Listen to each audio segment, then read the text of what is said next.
Selamat sore kawan-kawan yang bersaksi. Sore ini kita akan melaksanakan majelis kesaksian yang ke-11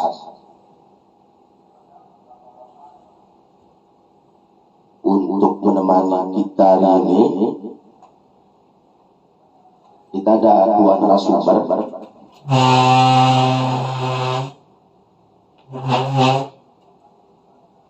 Adapun tema sore kali ini adalah mengenai CSR. Nah, temanya adalah CSR di Lebak di mana. Nah, untuk menemani obrolan sore ini kita ada Kang Budi dari Kopi Hitam. Nanti Kopi Hitam itu apa bisa dijelaskan oleh Kang Budi. Kemudian ada Kang Rohman juga sebagai Ketua DPC Berak Banten Perjuangan sebagai perwakilan dari masyarakat untuk menyuarakan apa keinginan masyarakat khususnya di Lebak. Nah, beberapa tahun yang lalu kawan-kawan di Kabupaten Lebak pada umumnya sekitar 2010-an, sekitar di tahun 2010-an banyak perusahaan yang masuk ke Kabupaten Lebak, dari perusahaan furnitur, kemudian pertambangan, dan banyak lagi yang lainnya.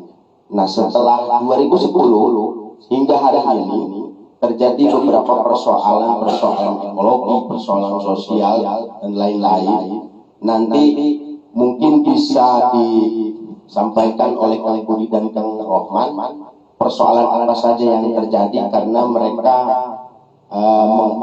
terutama Kang Budi selalu menyuarakan hak-hak masyarakat ketika terjadi ketidakadilan dari pihak perusahaan.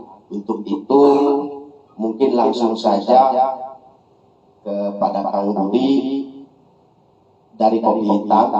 Nah, persoalan apa saja yang pernah beliau alami, kemudian apa saja CSR itu, dengan perusahaan apa, dari perusahaan apa, misalkan apa persoalan-persoalan yang pernah dialami oleh masyarakat, bagaimana mengenai CSR di Lebak, bagaimana mengenai CSR dari perusahaan terkait, bisa dijelaskan nanti oleh Kang Budi. Silakan Kang Budi.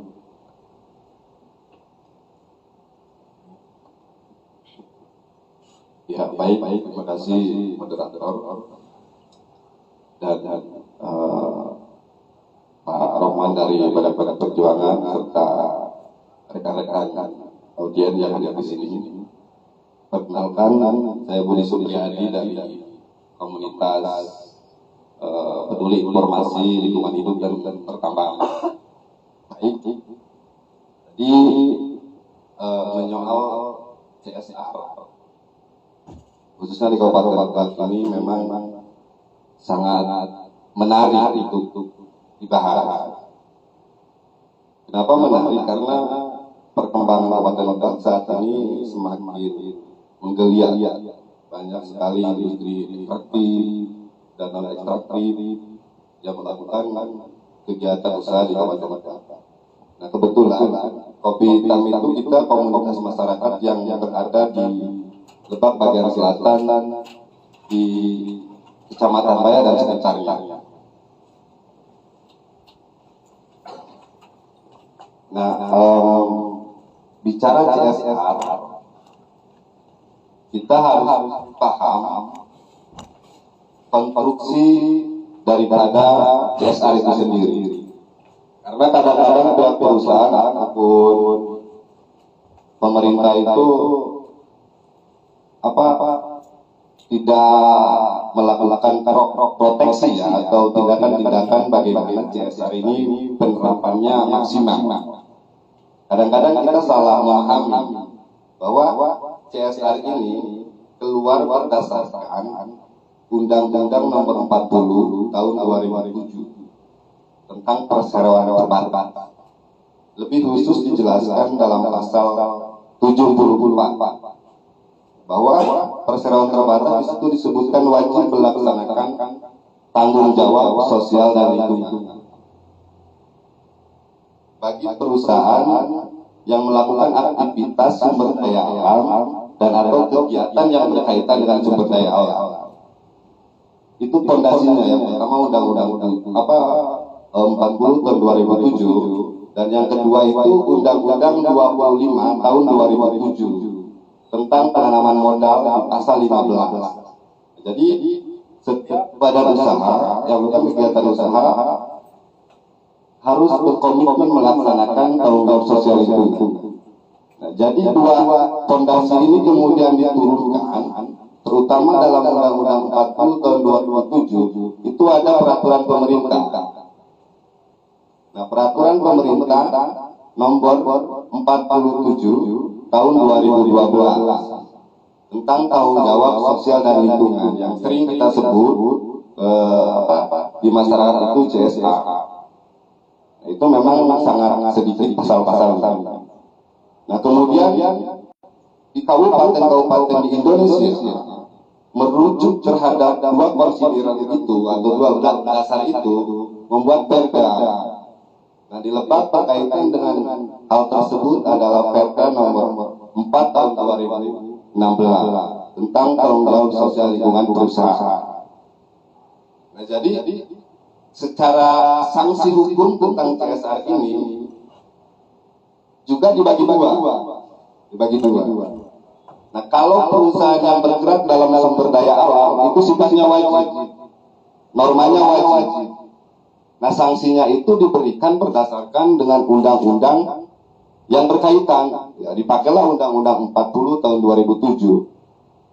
Contoh misalkan perusahaan ini perusahaan pertambangan. Nah, maka mereka wajib melaksanakan CSR sesuai Undang-Undang nomor 40 tahun 2007, kemudian dirujuk dengan Undang-Undang pertambangan. Seperti itu.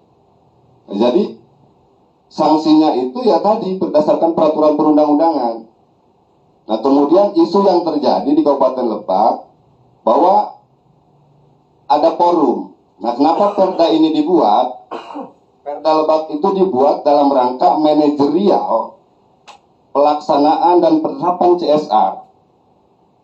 Memang di perda tersebut tidak disebutkan sanksinya. Tapi konsideran daripada perda itu adalah Undang-Undang 40 tahun 2007. Sehingga merujuk pada hal tersebut, sanksinya berdasarkan undang-undang tersebut. Nah, lalu kemudian bagaimana cara memberikan sanksi terhadap perusahaan? Dari perda itu dibentuklah forum. Ada disebut forum FTSLP. Jadi forum tanggung jawab sosial lingkungan perusahaan. Nah, forum ini dia harus membuat pelaporan dan evaluasi perusahaan-perusahaan mana yang bergerak dalam sumber daya alam dan perusahaan-perusahaan mana yang tidak bergerak dalam bidang sumber daya alam. Contoh kayak bank, kayak jasa itu berlainan. Maka normanya dia volunteer, sukarela, tidak wajib. Karena yang dipakai Undang-Undang 25 tahun 2007 tentang penanaman modal. Karena tidak berkaitan dengan sumber daya alam Indonesia begitu. Nah, kemudian forum CSR ini bisa membuat rekomendasi, evaluasinya seperti apa, rekomendasi seperti apa. Nah, taruhlah di Baya itu banyak perusahaan-perusahaan pertambangan, perusahaan-perusahaan industri ekstraktif yang berkaitan dengan pertambangan. Mereka wajib melakukan CSR, apalagi sesuai Perda Lebak itu 2%. Jadi bayangkan kalau misalkan laba bersihnya hasil RUPS sekian triliun, ya tinggal dikali 2%. Nah, rasa-rasanya ya masyarakat Baya dan sekitarnya, kalau bicara Baya ini ataupun Lebak kemudian secara lebih luas akan lebih sejahtera begitu. Nah, itu penjelasan sekilas mengenai CSR ya, Kang. Sekarang begini, sepengalaman Kang Budi bersama kawan-kawan di Kopi Hitam, bagaimana sih CSR di Lebak ini hari ini, karena itu yang itu atensi dari kawan-kawan untuk tema hari ini tuh mempertanyakan itu. Bagaimana CSR di Lebak? Berarti kan umum ya dari semua perusahaan. Nah sekarang karena Kang Budi bersama kawan-kawan kopi hitam di selatan, mungkin kita ambil kasus lah selatan misalkan. Hari ini bagaimana, apakah si CSR ini sudah melakukan, si perusahaan ini sudah melakukan tugas dan fungsinya sesuai dengan peraturan atau tidak? Mungkin itu, Kang. Oh ya, baik. Nah, khusus di selatan kita bicara mungkin 10 kecamatan ya, lebih khusus di Bayan. Nah, prinsipnya di Bayan itu ada perusahaan semen merah putih. Ya, mungkin teman-teman ini ada audien sekalian di sini tahu, ya, karena branding wilayah kita itu produknya ya kebanyakan pakai semen merah putih. Bukan promosi ya, ini bukan promosi. Jadi tadi, nah untuk semen merah putih, sebagaimana kami dulu pernah ada aksi tanggal 17 Maret ya, pada tanggal 17 Maret kita menyampaikan bahwa perusahaan PT Cemindo Gemilang atau semen merah putih, kita tidak menaikkan bahwa ada mereka melakukan tanggung jawab sosial lingkungan CSR. Namun demikian, ini serapannya tidak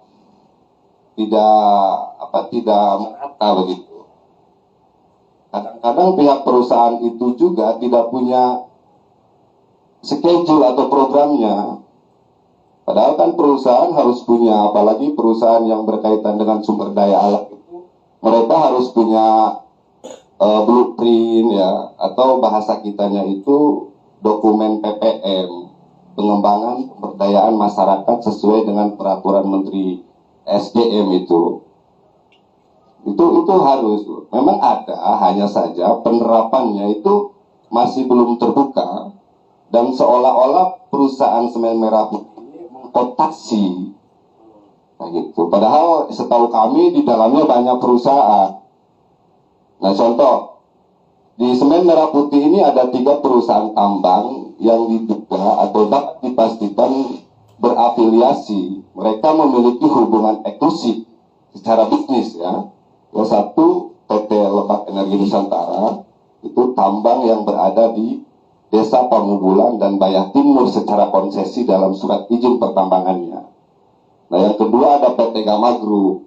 PT Gama Group itu ada di Kecamatan Cilokan dan Baya, konsesi wilayah izin pertambangannya. Hanya saat ini mereka belum melakukan perpanjangan izin. Nah ada satu lagi PT Tambang Siligabaya.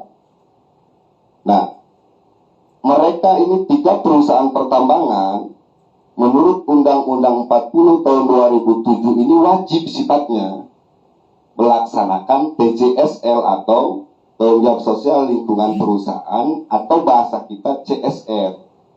Ini wajib, tidak ada harga kita enggak bisa Anda mau, itu wajib. Kenapa wajib? Ini diperkuat dengan putusan MK nomor 53 garis miring PUU Romawi 6 2008. Sempat undang-undang perseroan itu diuji karena perusahaan-perusahaan merasa dirugikan begitu. Jadi di putusan itu ditolak, jadi norma itu tetap berlaku. Nah, lalu kemudian bagaimana kalau 3 perusahaan pertambangan ini tidak melakukan TJSL atau CSR? Ya mereka kena sanksi. Sanksinya itu teguran, kayak gitu secara tertulis, bisa sanksi administratif, pencabutan penghentian sementara, dan bisa kemudian pencabutan. Seperti itu. Nah, Kang Budi, kan tadi sudah dijelaskan bahwa di selatan khususnya ini kita kan lokus satu contoh kasus di selatan, yaitu di perusahaan semen yang kita kenal kawan-kawan, PT Cemindo Gemilang. Nah, tadi disebutkan bahwa ada beberapa perusahaan lah ya. Apakah soal CSR-nya ini sudah dijalankan atau tidak nih? oleh ke semua perusahaan ini. Setauku ya itu kan wajib ya, Pak Kang Budi. Nah itu tolong dijelaskan, mereka tuh melakukan itu nggak sih? Ya. Baik, terima kasih. Ya, sudah melakukan, katanya mereka gitu. Jadi kata mereka pihak perusahaan, bukan saya ya. Jadi dari tadi banyaknya perusahaan aktual di lapangan, selain Cemindo Gemilang, kita belum pernah, Pak. Kita belum pernah ya melihat ada branding atau ada faktual kegiatan CSR dari contoh PT Lebak Energi Nusantara. Ini perusahaan yang bergerak pada pertambangan mineral bukan logam. Itu tidak ada. Saya sendiri sebagai warga Sawarna tahun 2020, kemudian saya pindah domisili Bayah Timur, itu belum pernah merasakan. Padahal perusahaan pertambangan PT Lebak Energi Nusantara atau sering kita sebut PT LEN itu sudah berjalan, beroperasi produksi dari tahun 2012 sampai dengan hari ini begitu. Nah sepanjang itu tidak ada mereka melakukan tanggung jawab sosial lingkungan. Nah yang kami ketahui di masyarakat itu ya Cemindo Gemilang. Bahkan sempat suatu waktu ada orang Cemindo Gemilang datang ke Cinangga, kampung kami, kampung saya, Bayah Timur. Kita tolak Pak, kita usir. Kenapa kita usir? Karena dalam konteks pertambangan itu begini. Nah ini supaya audiens di sini juga paham dan kita semua paham. Jadi PT Cemindo Gemilang ini secara konstruksi badan usaha ini berbeda dengan PT tambang tadi, walaupun ada hubungan relasi. Nah kenapa berbeda? PT Cemindo Gemilang ini izinnya industri, jadi harus ada sekat, kita nggak bisa dikooptasi atau digabungkan. Ini izinnya industri. Nah perusahaan LEN, Gama, dan TSP ini izinnya pertambangan. Jadi rujukannya pertambangan Undang-Undang 4 2009 dan perubahannya Undang-Undang 3 2020, terakhir 11 tahun 2020. Nah kalau ini Undang-Undang Perindustrian, ini beda kayak gitu. Jadi mereka ada rumah tangga sendiri dari pertambangan itu. Nah yang diketahui secara umum, saya pribadi bahwa dari perusahaan-perusahaan itu tidak diketahui melakukan TJSL, padahal wajib. Nah sanksinya kalau perusahaan pertambangan tidak melakukan TJSL, itu bisa administratif Pak, sosial administrasi, bahkan penghentian sementara. Itu tertuang dalam IUP mereka. Dalam IUP itu ada 5 hak, dan 47 kewajiban. Salah satu dari kewajiban itu adalah CSR. Kita ada bukti-bukti IUP mereka seperti itu. Nah jadi harusnya terpisah. Kalaulah Cemindo Gemilang 5, PT LEN ini 1. Nah diakumulatif menjadi 6 karena diklaim sebagai anak perusahaan, maka harus tertulis dari mana ini sumbernya. Nah apalagi PT Cemindo Gemilang saat ini adalah TBK, sudah terbuka mereka. Jadi kalau perusahaan terbuka ya wajib menyampaikan informasi publik terhadap bursa efek sesuai peraturan otoritas jasa keuangan begitu Pak. Jadi secara umum bahwa Cemindo Gemilang itu ada melakukan CSR, namun belum secara berkelanjutan dan sustainable begitu. Dan perusahaan selain itu belum diketahui melakukan TJSL atau kegiatan CSR begitu kira-kira. Wah, begitu ya, sangat sebetulnya ini kan kekurangan informasi sekali ya kawan-kawan yang ada di sini. Dan kita juga apalagi soal ke CSR-an banyak sekali yang awam mengenai itu. Nah nanti mungkin bisa ke Kang Erot sebagai perwakilan dari masyarakat ya, bagaimana masyarakat melakukan gerakan untuk itu gitu. Nanti bisa ke Kang Erot. Nah sebelum tapi sekarang masih Kang Budi ya. Ini soal informasi mengenai kan setiap perusahaan pasti mempublis ke umum, ke masyarakat publik soal ini loh, ini kita sudah melakukan ini nih, contoh halnya Semindo Gemilang misalkan, CSR kita sudah dilakukan, begini hitungannya begini. Nah, yang jadi pertanyaan penting Kang Budi, bagaimana kita bisa percaya bahwa misalkan PT Semindo atau salah satu perusahaan itu sudah melakukan CSR dengan nilai sekian, buktinya sekian, itu kan yang buat mereka. Sedangkan banyak sekali masyarakat yang tidak tahu, begitu ya. Pasti kawan-kawan juga mempertanyakan hal itu. Tolong, Kang. Terima kasih. Memang, nah ini sangat sulit ya. Kadang-kadang kita dipaksa untuk percaya, apalagi oleh perusahaan yang disebut-sebut perusahaan raksasa se-Asia Tenggara begitu. Nah, ya kalau kami memang contoh di Annual Report PT Cemindo Gemilang Tbk. Kenapa Cemindo Gemilang sekarang harus menyampaikan Annual Report tiap tahun? Karena mereka sudah IPO, Initial Public Offering, sebagai perusahaan terbuka. Kayak begitu, karena perusahaan terbuka itu wajib menyampaikan sejelas-jelasnya informasi kepada masyarakat melalui bursa efek. Seperti itu. Nah, ya kita memang sulit kayak gitu. Taruhlah di tahun 2021, saya izin baca ya kan di sini. Di 2021 PT Semindo Gemilang itu di annual reportnya menyebutkan atau menuliskan di situ akumulatif total dana CSR yang digelontorkan untuk masyarakat Indonesia barangkali, karena kita nggak tahu ya, ini sampai 5 miliar 138.745.197. Ini yang bicara bukan Budi Supriyadi ini dari Kopi Hitam, tapi PT itu sendiri, perusahaan PT Cemindo itu sendiri yang menyampaikan dalam annual report tahun 2021. Nah, dari akumulatif total CSR tersebut dibagi ke dalam 5 item atau instrumen kegiatan CSR atau 5 pilar CSR ya kalau bahasa orang perusahaan. Itu untuk sosial, ekonomi, lingkungan, kesehatan, dan pendidikan. Nah ini patut kita uji apakah betul memang nilai 5 miliar tahun 2021 yang dikeluarkan itu aktualnya ada tidak.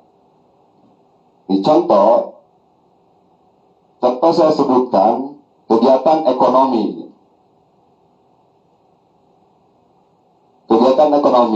Kegiatan CSR ekonomi yang dilaksanakan pada tahun 2021 antara lain: 1. Pelatihan dan sertifikat juru sembelih halal yang memberikan manfaat kepada 100 orang.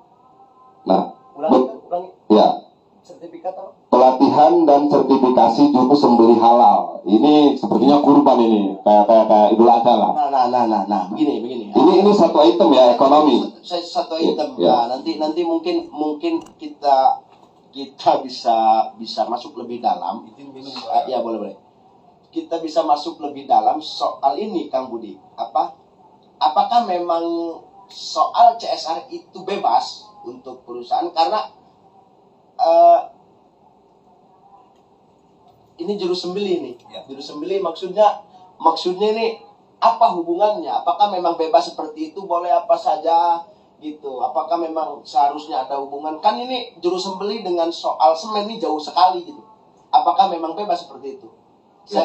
Saya selalu di tengah jalan karena agak logikanya nggak connect dengan otak saya. Ya baik.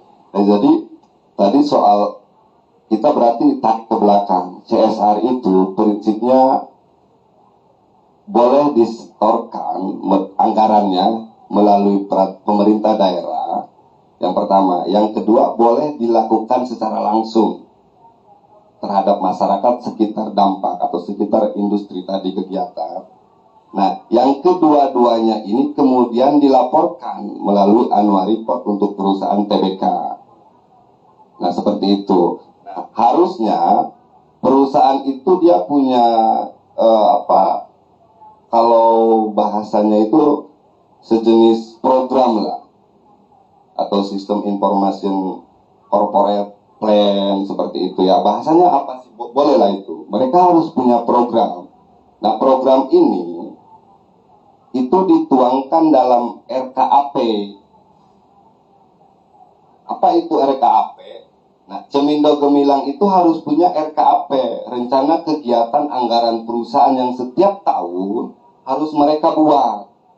Nah, kalau perusahaan pertambangan ada RKAB, bukan RKAP. Ini sesuai undang-undang perseroan terbatas ini. Nah, kalau perusahaan pertambangan ada RKAB, rencana kegiatan anggaran biaya. Ini kurikulumnya. Bagaimana teknik pertambangan, bagaimana overhead cost-nya, operating cost-nya, lain sebagainya. Termasuk bagaimana dan berapa gelontoran dana CSR-nya dan untuk apa. Nah, kalau Cemindo Gemilang, mereka harus punya RKAP, rencana kegiatan anggaran perusahaan. Seperti itu, setiap tahun harus punya. Nah, lagi-lagi, apakah, taruhlah kita ambil sampling yang tadi, sembelih halal ini perlu tidak? Nah, ini kan akhirnya ketepatan dari sasaran program itu. Nah, ini berdasarkan usulan masyarakat atau memang paksaan perusahaan? Atau memang perusahaan mencomot foto kegiatan apa dari dinas peternakan misal begitu, bisa kan? Ya bisa, itu bisa saja. Apa yang nggak bisa bagi perusahaan besar seperti itu, kayak gitu, atau hal-hal lain lah. Nah, jadi seharusnya mereka punya sistem information corporate social plan misalkan. Nah, kemudian mana-mana saja dari sistem informasi ini yang bisa kolaborasi dengan pemerintah desa. Di bawah dulu lah, kita jangan bicara data desa. Nah, lalu yang berkesesuaian kolaboratif dengan kecamatan misalkan, yang berkesesuaian kolaboratif dengan pemerintahan kabupaten, yang berkesesuaian kolaboratif dengan pemerintah provinsi, dengan dinas mana, mereka harus punya itu. Di luar sistem informasi corporate sosial insidental kayak bantuan, lain sebagainya, itu harus punya posturnya mereka. Ini kolaboratif. Nah, saya nggak tahu ini Semen Merah Putih punya sistem informasi atau kurikulumnya program mereka atau enggak, saya nggak tahu. Nih, kayak tadi contoh sembelih halal ini perlu tidak? Kan seperti itu. Nah, berarti kita bisa nyewa dong, karena mereka sudah bersertifikat di bawah itu ada 100 orang. Kalaulah ini dibayar ya. Nih, itu orang rangkas bisa sewa, misalkan kalau tidak. Terus keberlanjutannya seperti apa untuk juru sembelih halal ini? Bayangkan 100 orang kalau diasumsikan per desa, itu ada 11 desa Pak. Berarti ya kurang lebih berapa? 9 orang ya. Ini mereka udah punya sertifikat di sini. Faktualnya kita tidak tahu, dan ini dibayar atau di luar bayar kita tidak tahu. Ya mungkin saja bisa di Dumai ya, atau Bangka Belitung atau di Ciwandan seperti itu. Bisa saja. Itu yang pertama. Lanjut ya. Nah, yang kedua ada program Budi. Bukan Budi Supriyadi ini. Program budidaya tanaman pisang pada lahan tidur yang diikuti oleh 300 peserta. Nah, ini kita perlu konfirmasi. Lahan tidur itu di mana? Di HGU-nya PT Perkebunan Kerubuk. Kan kita ada HGU di situ atau memang di arealnya PT Cemindo atau Gama Group yang memang produktif untuk ditanami tanaman ini. Ini item ekonomi. Yang ketiga, program pemberdayaan pengelolaan kebun karet pada dalam perawatan dan penyadapan karet yang diikuti oleh 1.200 peserta. Nah, ini nggak tahu kita, berarti kalau 1.200 peserta, Pak Iqbal bayangkan, Pak Iqbal, kalau kebun karet itu ngayapak, kalau bahasa itu juga itu ngayapak Pak. Iya. Anu ngala impun dia teleh. Ya ini nggak perlu diketahui sama audien. Kalau dibayar itu ngayapak itu banyak. Bayangkan 1.200 peserta Anualain pun dibayar itu akan kalah. Itu. Ya ini ada dua, ini mereka yang bicara, bukan Budi Supriyadi ya. Harusnya jadi viral ya. Nah ini kita harus konfirmasi apakah ini berita bohong atau bukan. Tapi sedianya kita ya harus berpikir positif, kata-katanya seperti itu. Ini masih ada dua lagi Pak. Ini bidang ekonomi di luar sosial. Ada pembangunan peternakan dan pertanian terpadu di area sekitar OLBC. Ini OLBC ini kemudian perlu tahu itu lain ball conveyor.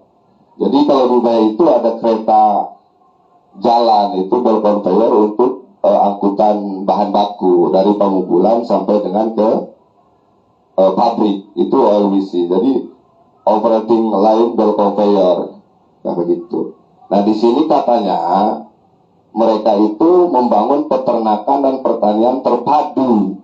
Berarti kalau terpadu itu bercampur ya, mungkin ya seperti itu di area sekitar OLBC Pamubulan. Nah ini disebutkan Pak, kalau ini berarti disebutkan nih Pamubulan. Nah kita mesti konfirmasi.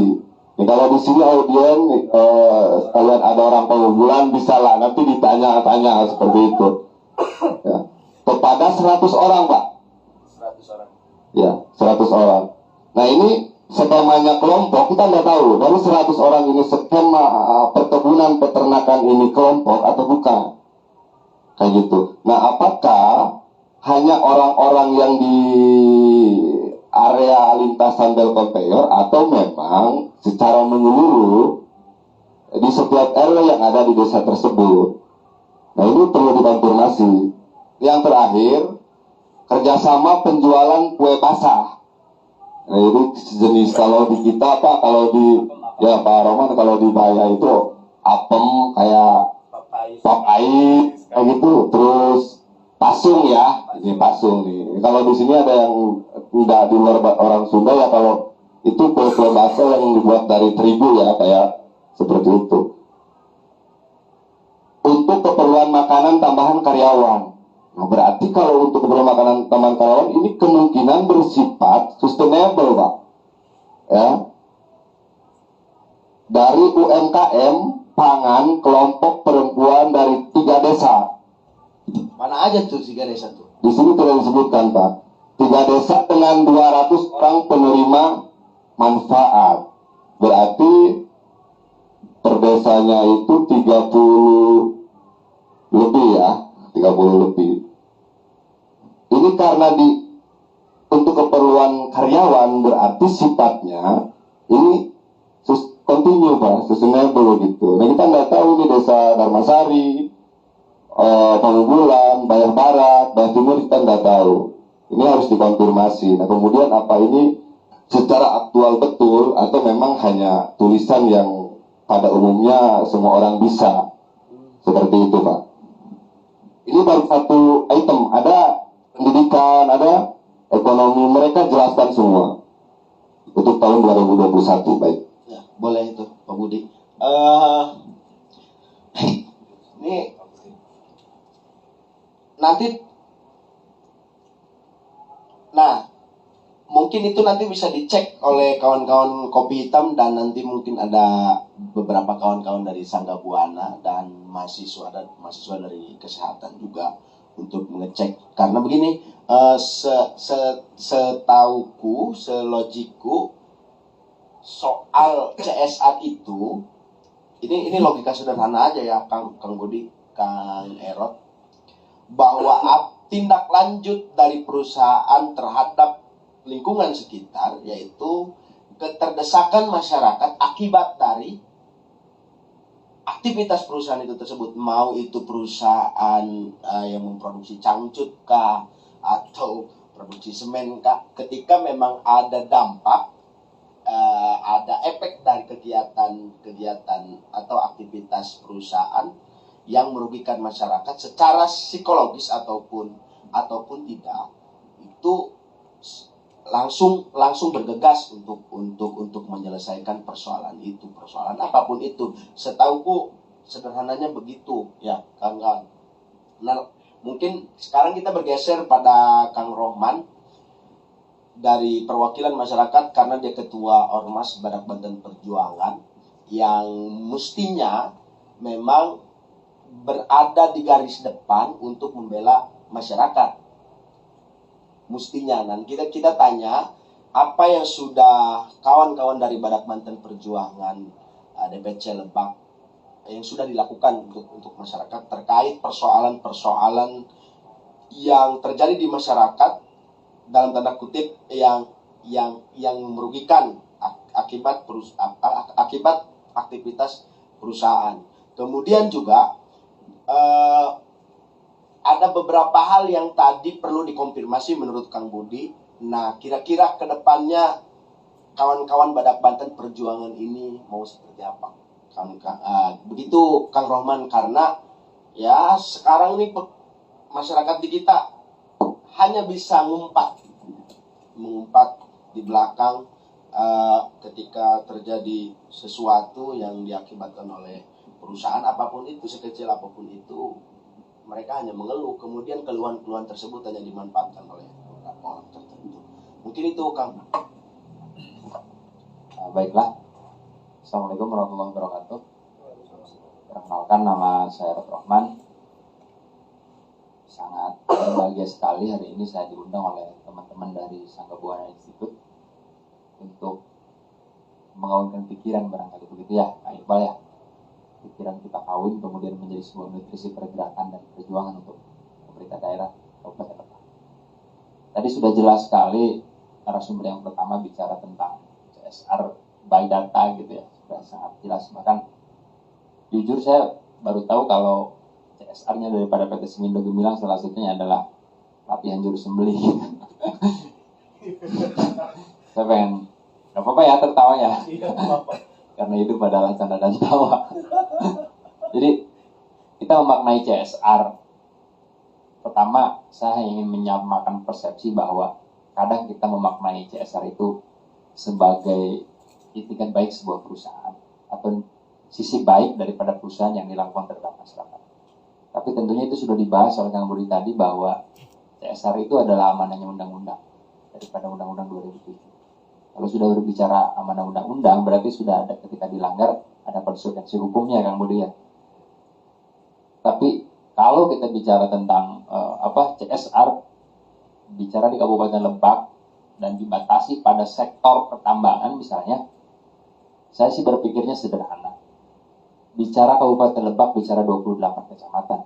Bicara pertambangan, kita tahu hampir di seluruh wilayah di utara, tengah, dan selatan itu banyak sekali pertambangan. Mulai tambang pasir, batu bara, emas, ada Semindo Gemilang di Bayah, salah satu perusahaan yang dibilang raksasa itu. Nah, bicara pertambangan, saya berharap sebetulnya, atau saya idealnya berpikir bahwa perusahaan yang bergerak di bidang tambang itu harus memiliki komitmen yang tinggi terhadap lingkungan hidup. Karena bicara tambang adalah bicara menjamah lingkungan. Bicara menjamah lingkungan di situ berarti ada jutaan masyarakat yang masa depannya sudah tidak terjamin karena alamnya sudah dirusak. Misalkan bicara Semindo Gemilang, ada berapa mata air yang hancur di situ pasca Semindo Gemilang itu mengeksploitasi lingkungan. Ada berapa pohon tumbang di situ? Ada berapa sungai yang tercemar di situ? Nah, artinya apa? Ketika bicara CSR-nya, maka jangan lari kepada pelatihan sembelih hewan. Komitmennya adalah bagaimana lingkungan ini dapat diminimalisir kerusakannya. Karena alam ini harus kita hadirkan secara utuh terhadap generasi selanjutnya, kan begitu? Tapi ini kembali, kalau tadi Kang Budi bicara data dari satu perusahaan, saya ingin melihat bahwa kegagalan ya, saya menyebutnya kegagalan daripada realisasi CSR di Kabupaten Lebak diakibatkan oleh lemahnya kinerja daripada pemerintah daerah Kabupaten Lebak. Kalau bicara di Lebak, baik itu eksekutif sebagai pelaksana kebijakan maupun legislatif sebagai pembuat aturan. Nah, kenapa saya bicara kegagalan? Kita bicara Perda nomor 4 tahun 2016 tentang tanggung jawab sosial perusahaan misalnya. Di situ ada pasal 9 mengatakan bahwa setiap perusahaan itu minimal memberikan CSR 2% daripada keuntungan bersihnya. Di situ diatur loh. Nah, maksud saya legislatif yang kerjanya membuat aturan itu setiap harinya dan didanai oleh dana rakyat, jangan membuat aturan yang tangguh maksud saya. Istilahnya begini loh, kalau saya membuat satu perbandingan, kita datang ke warung kopi, kemudian si tukang kopi membuatkan kita kopi, dan diseduh dengan air yang panasnya setengah. Itu kan tidak enak untuk dinikmati. Nah, maksud saya hari ini, legislatif di Lebak itu jangan sampai membuat aturan yang kemudian aturan itu setengah-setengah dan dipaksakan untuk dinikmati oleh seluruh masyarakat Lebak. Itu ketidakadilan gitu maksud saya. Nah, kenapa saya katakan itu setengah-setengah? Bicara peraturan daerah, artinya jangan setengah-setengah. Karena apa? Misalnya begini, di situ diatur besarannya.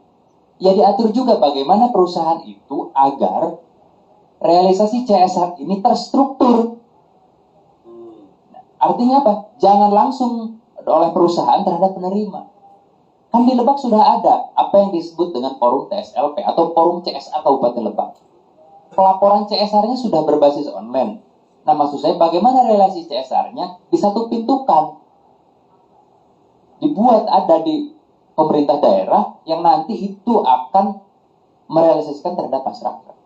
Sehingga peluang dan ruang untuk ngibulnya dari semua perusahaan itu kecil. Ini kan dibuat saja bahwa perusahaan minimal 2%, proses realisasinya tidak diatur.